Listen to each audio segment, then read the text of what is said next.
The supreme accomplishment is the continuous decrease of disturbing emotions. This is also a nice one. The word that they are translating as accomplishment is the word siddhi. Now, at that time especially, this is just prior to Milarepa and all the great yogis of that time. Now, if you read, any of you have read Milarepa or any of the yogis and practitioners of that time, both in India and Tibet, you will see there's a lot of emphasis on siddhi. And it was understood as being able to fly, walk on water, walk through walls, and so forth. You know, these was your siddhis. You know, like nowadays in India with Sai Baba, you know, he would manifest jewelry and so forth. And this type of thing was regarded as his siddhi, and therefore he was worthy of great reverence because he had siddhis. And so at the time of Atisha, likewise, a lot of people's judgment of your accomplishment was miraculous capabilities, such as being able to fly and so forth. That was very common. Everybody was flying around in those days.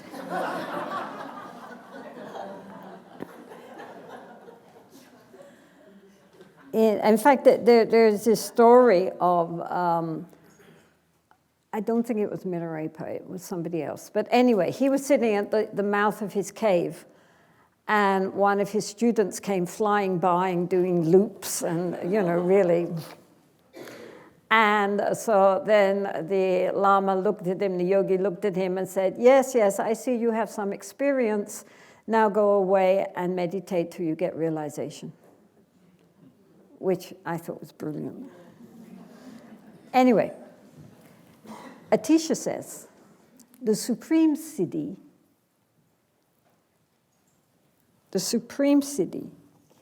is the continuous decrease of our disturbing emotions, our klesha, our greed, anger, jealousy, and so forth.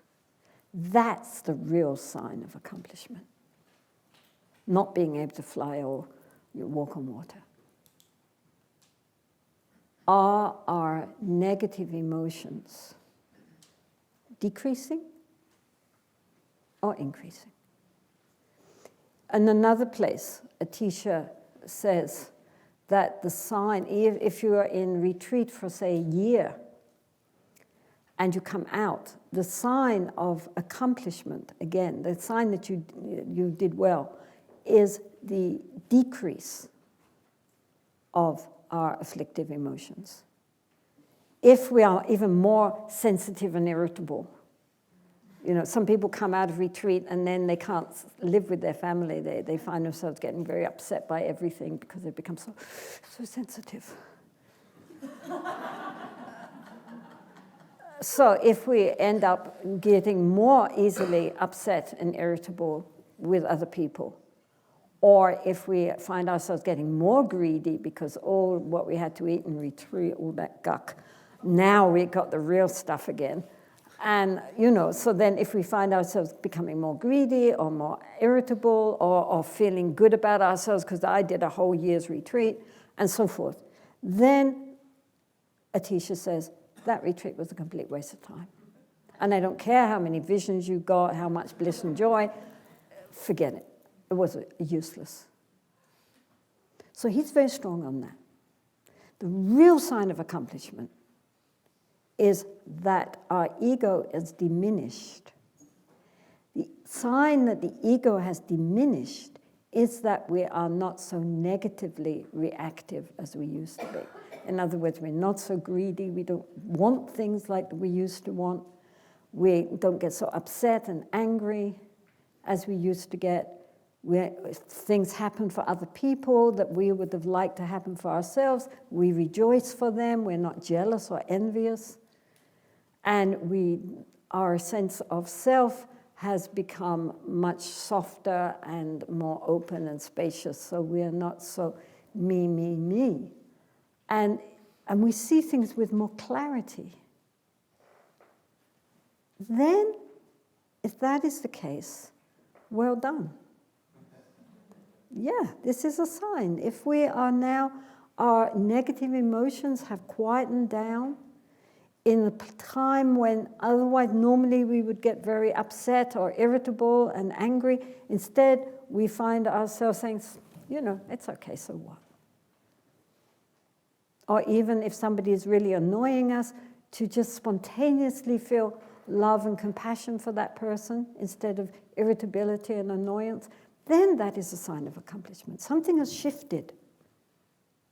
Something actually has been accomplished.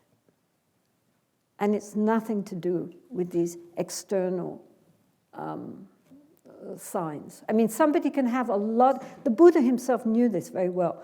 There's a story in the sutras, in the early sutras, where this Buddhist monk was wandering around. He came to this village square, and there was a big flagpole, and on top of it was some, I forget, a bowl filled with something desirable. And so the person who could get up and take what was in the bowl would get the prize. And so this monk who could levitate thought, well, for the glory of the Dharma, I will get this bowl and show people, look, if you follow the Buddhist path, you can levitate. So he did that. And then when the Buddha heard about it, he was extremely displeased. And he made a rule saying that you are not permitted to demonstrate your siddhis, except in very exceptional cases. And he really scolded the monk, and he almost said he was going to disrobe him. So the Buddha was very clear that merely having siddhis is not a sign of genuine realization and accomplishment. And people who are very psychic can be completely screwed up. Have you noticed? I mean, the fact that we have psychic abilities is no demonstration of any actual wisdom. So we shouldn't be fooled into thinking just because people are very clairvoyant or have other siddhis, that means that they are spiritually evolved. They might be, but they might not be. It's actually a separate thing. Somebody might be extremely realized and have no siddhis whatsoever, you know, in the sense of miraculous powers. And other people may have many, many psychic abilities and be totally unrealized. So we shouldn't confuse the two, right? And so, as I say, at the Atisha's time, they did confuse the two.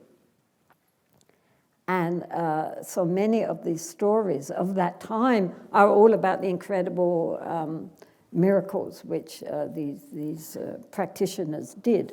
And so again, I think Atisha was completely spot on by saying the greatest siddhi we can possibly have is that our negative emotions decrease. That is a sign that we're getting somewhere. If we're not so greedy, not so angry, not so jealous, and so forth. If the ego quietens down.